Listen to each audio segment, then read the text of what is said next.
You know, the more I play this game, the more I realize I need to be put into a rubber room. Oh, Hello everybody, it is me, Azura, and today I bring you my first impressions of Apex Legends Season 22, also known as Shockwave. Now, I will admit, I was a bit reprehensive about this season, especially when it comes to the more controversial changes in regards to Season 22. At one point, it would have possibly spoiled the season for myself, considering I'm rather adverse to certain changes from the season in regards to those topics, but we'll cross that bridge when we get there.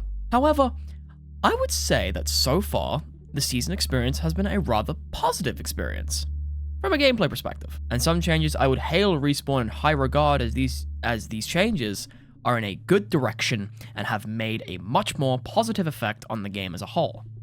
So, what are the changes? Let's dive in and find out what's happening in Apex Legends Shockwave. Now, I'm going to say this from the get-go. The good changes this season has are an absolute blast. Most things that the core Apex player base have been screaming about to be changed, along with the new map, have been changed. Speaking of the new map, let's just jump into it. Can't catch what you can't see. E-District for a map is a map that feels nostalgic. The urban streets of Suotamo City brings a very similar vibe to that of Angel City from Titanfall 2, and as such translates into the gameplay well, with each POI being vastly different from each other, from high-flying, vertical death traps to close-quarters beam fests. The map's POIs vary immensely from how you approach to how you play each POI. Speaking of, let's go over them, shall we? Energy Bank. At the center of the map, you have Energy Bank, the go-to hot drop area that's usually populated by 2 to 5 squads at a time. Used mainly as a looting spot before you rotate over to the other various POIs, it makes for a very interesting close to mid-range fights, and oftentimes fights end quickly. Though sometimes, fights take a little bit longer, and so it gets chaotic, very quickly. The Lotus. The Lotus, being E-District's most vertically playable part of the map, makes for some very interesting situations in the standpoint of being able to play around multiple angles, and using superior vertical movement to outmaneuver enemies in various ways. Having the ability to utilize the gravity launchers to quickly cross between the two buildings, or the two main buildings, makes for a very interesting way of pushing. Or, if you have the timing and are very good at movement in Apex, you can tap strafe onto the roof using the gravity launchers. Stadium. Stadium plays more like a small Call of Duty map than it does an actual point of interest. Due to its 3-lane style of design, it makes some rather interesting forms of gameplay. Considering its 3-lane styles, you have a choice. You can go left of the stadium, right of the stadium, or right in the middle for some crazy amounts of action. If Arenas was still around, I'd say it'd be a pretty good Arenas map, but that's just my opinion. Its 2 gravity launchers at the top of the bleachers make for getting from one end of the POI to another in less than a second very easy. So, if you like extreme close-range engagements, Stadium is your go-to POI. Humbert Labs. Not only is Humbert Labs a pretty cool point of interest, it also has lore ties to it considering Caustic. With the 2 silo hangars next to the point of interest's main jump tower, traversing this part of the map can get pretty hectic at times. Long-range engagements and height advantages are very common here, so if you want to survive, you'd have to hit cover quick and keep your head down. Pushing with the gravity launchers if you get a knock or a crack, multiple cracks, because they'll be too busy resetting. Plus, pushing with those things is just really satisfying. Street Market. Street Market kind of gives me a vibe of Little China from Cyberpunk 2077, probably due to how it's designed, but I digress. Street Market, in my opinion, isn't the strongest of POIs, but it more than makes up for it in its loot. Dropping in the middle or dropping around the various shops or bins will net you a fairly decent weapon, if RNG is in your favor, most of the time, meaning you'll probably spend less time looting and more time fighting. And believe me, with this map, you'd want to spend more time fighting. Shipyard Arcade. Shipyard Arcade? Ooh, I hope they've got Sega Rally or Time Crisis in there. Anyway, Shipyard Arcade is something like Mirage Voyage. Lots of ziplines to the main part of the POI, and with a vast height advantage, being able to beam people that try to come up those zips can be pretty easy. Hence why when it comes to contesting for high ground, something like a Horizon, Ultra, or Pathfinder could be an effective method of approach for this. Know that fighting on the actual arcade itself gets pretty hectic. Didn't actually know there was multiple floors to it until I went there recently. The more you know. But hey, new map. Still learning things. Neon Square. Neon Square is another hot drop that focuses around 3 main buildings connected via zip lines, and many smaller buildings where skirmishes can happen. Due to the point of interest's nature, even when multiple squads are fighting each other, it can be pretty isolating unless it's a true third party coming in. With various high ground roofs and close quarter street buildings, you can see a variety of combat styles blend together like a playstyle melting pot. It's a pretty good time. Blossom Drive. Blossom Drive feels like a mix of the Lotus and Neon Square to a degree. With the mixed height advantages and various ziplines to help traverse the buildings, there are multiple ways to approach and play the POI. Or, you can be sneaky and try to play from under the people's buildings if audio decides to fuck them over. Really, it's your choice. And for quick escapes, you have gravity launchers in the jump tower to make those happen. City Hall.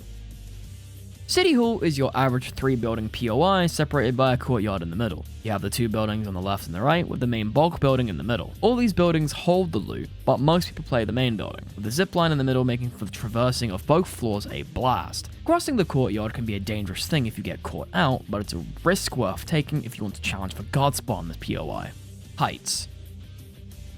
There's a pattern starting to form here with some of these POIs, and that is the King of the Hill style gameplay that a few of these POIs really do enjoy playing into. Play the offense and challenge anyone from across the angles of approach, or stay by the outskirts to loot and run if you don't want to get involved in the chaos that is this POI. Heights rewards you for playing the God Spot, and it rewards you well, because believe me, most teams that try contesting usually end up dying if you have God Spot. Galeria. Galeria plays similar to Street Market. The 2 different floors that multiple players can play on usually leads to situations where you don't know where anyone is going to approach from. Make sure you stay on your toes, and the 2 zip lines that give you easy access to these floors can be very confusing at times. Normally, you'll probably go down from a random angle, if you're not careful. Draft Point. Draft Point is a place where you're most likely to get caught in a really awkward situation. The close quarters mixed with various mid-range angles means that being able to push off of knocks and cracks here is very common. A very common occurrence. So aggressive play is awarded here. Trying to escape from this POI in that situation will usually lead to one of 2 things. You either go through the big fan, or you go to one of the zip lines across from both sides of the POI. But believe me, you'll be getting shot at every single point. So if you want to make a fast rotate out, make a fast rotate out. Viaduct. Viaduct is what happens when you take shipment from COD 4, flip it on its side and turn it into a POI. Viaduct is a place where just being better is your means of survival. Being able to play with the POI to its maximum potential can really help you get out of the place alive. Just don't drop to the bottom if someone is holding the road. You'll most likely get knocked and pushed. Still mad about that endgame. Boardwalk. Boardwalk is in relative terms a quiet place for people to land if you don't really want to get into a big fight off of the bat. Maybe a team or 2 lands here and you'll get into a skirmish, but that's about it. Old Town. Old Town takes the urban close range engagements of Energy Center and Neon Square and cranks it up to 11. The multiple buildings in the Old Town break the longer lines of sight with the shorter ranged engagements of the back streets and doors. Play right and you'll run through a team or 2. If not, the whole damn lobby. Electro Dam. Another quiet part of E-District, Electro Dam is the farthest away from the center, making it so if you need to scrap another team without getting third-partied, you can. If you've won the contest, or you just landed solo, you can take the gravity cannon to get back into the fight, and with good timing you can grab the jump tower in the gravity cannon's path, making for insane rotational power from this POI. If anyone can actually get that timing down, I would love to see it. Resort. Resort I haven't played much, if at all, for some stupid reason. However, considering it's designed around close to mid-range engagements, I'd probably enjoy it a lot. Resort being neighbors with City Hall and the Lotus probably makes it a hot spot for multiple teams to cross paths while rotating. Most of the locales in E-District are an absolute blast to play, and is by far the cream of the crop from Respawn's map design. So honestly, nothing but props to them. However, alongside the new map, there is also a couple of changes that personally myself, I have really been enjoying. So, I'm going to make a separate section for this, and we're going to get into it now. Starting with... Face death with dignity, or don't. The updates to the gunplay, though small, have been a massive impact on how I personally enjoy the game. Of course, we have a few of the big ones, such as weapon balancing, and the R9 going in the care package of all things, the gun shields. However, I think my personal highlights of these updates are Akimbo. I've never had as much fun in this game as I have with Akimbo P20s and Mozambiques. These things have just been an absolute blast to play that I've been carrying P20s into the end game multiple times. The idea of just simply adding a second P20 or Mozambique has been such a massive impact on how both of these weapons play. Adding hammer points to this, it gets crazy. Plus, I think we can all agree the Mozambique has always been slept on. But the P20, with these buffs, alongside the Akimbo, has surprisingly shot up its viability a whole bunch. Being able to insta-down people in like 2 seconds with P20s, there's no other feeling better than that. Respawn finally removed aim flinch this season. Getting shot when you don't have a shield no longer causes you to flinch from the damage, meaning you can actually stay on target and not worry about your bullets flying out all willy-nilly when you get your shield cracked. It's one of the best parts of the season, because no longer do I feel like I'm being betrayed by my brain whenever my shots whiff because of bullet flinch. Now, whenever I whiff my shots, I know I just suck.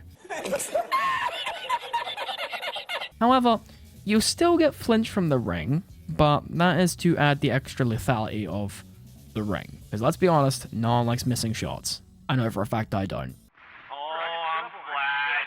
You want to know something? I never complain about it, but Apex has a serious visual clutter issue. Luckily, the health bars added into this update has remediated some of the issues with visual clutter, and personally, I like health bars in my games. Makes it something that's easier to track. Plus, the health bars go above all forms of visual clutter, meaning the first thing that pops up and the first thing you'll see is a health bar, making tracking with a keyboard and mouse a little bit easier, but if you're still with shots, that's a skill issue. Take it from experience from me, it is a skill issue. Alongside the gunplay updates is the new Trios mode that has been introduced to Apex, and personally, I do enjoy it. I enjoy it a lot, but let's dive deeper into this new Trios mode, shall we? So what is the new Trios mode?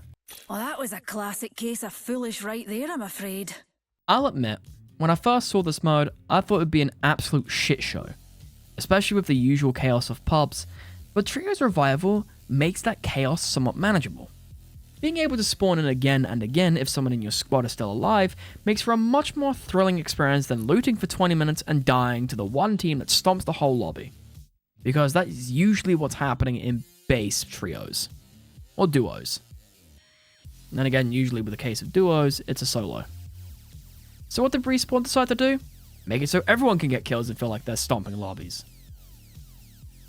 Respawning in Battle Royales is somewhat of an anomaly, due to the nature of BRs being a one and done sort of deal.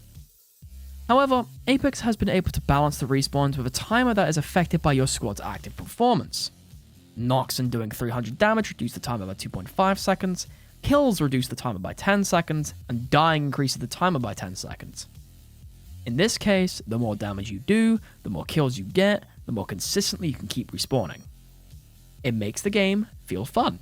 It's a mix of deathmatch and battle royale that combines the best of both worlds. Some people might disagree with me, but personally, I really do enjoy the new game mode, especially considering that ranked is a absolute crapshoot right now. So, feeling like a pub stomper is always a nice thing.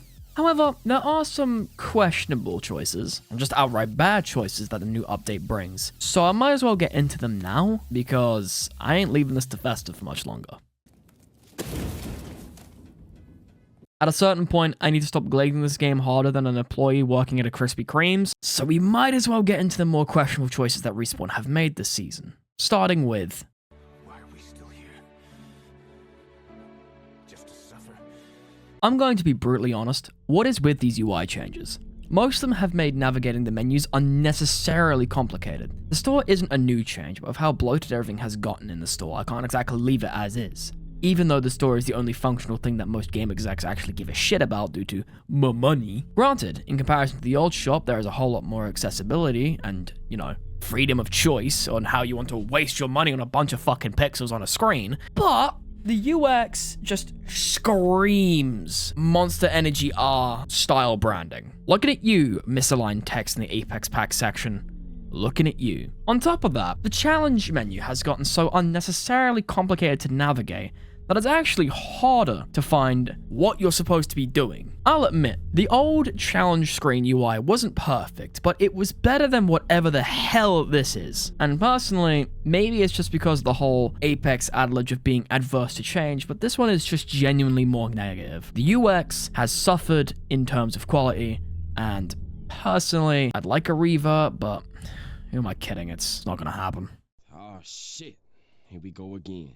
I don't need to go into this, you already know the controversy, but I might as well label it here. Despite the fact it's been walked back and stomped into the ground, never to be talked about again, this was still the upper brass's stupidest decision they have ever fucking made. Splitting the one season battle pass into 2 splits for 2 battle passes is used as a way to siphon more money from the player base that's already dying. It's like taking a walk on the beach. It's nice, it's pretty, it's relaxing, it's all in all a pretty good time. Only for a seagull to take a shit in your favorite pair of shoes, because seagulls are some of the biggest ops with wings. So, imagine if Respawn makes all of these banger changes, good map, aim flinch removed, aim assist nerfs, because I'll be honest, I don't like aim assist, akimbo weapons, and then EA, being the video game equivalent of the monkey's paw, decides to curl not 1, but 2 of its fingers.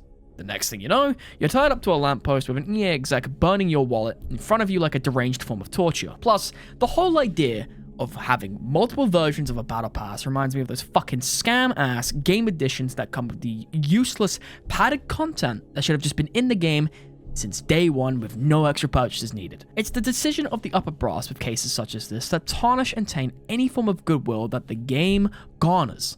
And it's tragic to see. And might as well go on a tangent here. Modern day video game microtransactions have gotten so fucking unhealthy that it has festered and infected the wider gaming market as a whole. Because whoopee, why not make a whole shit ton of money while firing all of your creators or the people that break their backs making the game so the execs can get a fatter paycheck? Because, you know, that's fun, isn't it? I'll get onto that later. Anyway, moving on. Overall, I'd say Season 22 is a solid step in the right direction for Apex Legends as a whole, with the new map and gunplay changes being so well received with the new Trios mode, at least in my opinion. Everyone seems to be enjoying the new map currently, but as it's still in its honeymoon phase, we'll see how it pans out from here. I love where they're going with everything, and hope to see more from Respawn's gameplay department, because holy shit, these lads and lasses be cooking up a storm, I tell ya. Anyway, I think from that little tangent, I'd say that will be it from me. Thank you all for watching the Season 22 first impressions from me. I'm going to go off and continue to be addicted to I was gonna say League of Legends, but Apex Legends. Same thing. This is Azura, signing out. Later. Hello everybody, it's me, just going off of a more unscripted approach. This is by far my longest project to date, and I can safely say I'm happy I put in all the work and decided to write down my thoughts and feelings about it. I have been enjoying Apex Season 22, and hopefully you do as well. But I'm just adding this little bit in the end here to say that I do have a Twitter, I do have a Discord, and if y'all want to hang out, talk, chill, maybe just vibe, you can see me over there, or you could also go over to my Twitch. Anyway, I'm gonna go back to doing what I was saying, and I'm gonna go back to being addicted to my video games. I'll see y'all around whenever the next video is uploaded, and it's been fun, guys. It's been Azura. I'm out. Bye-bye.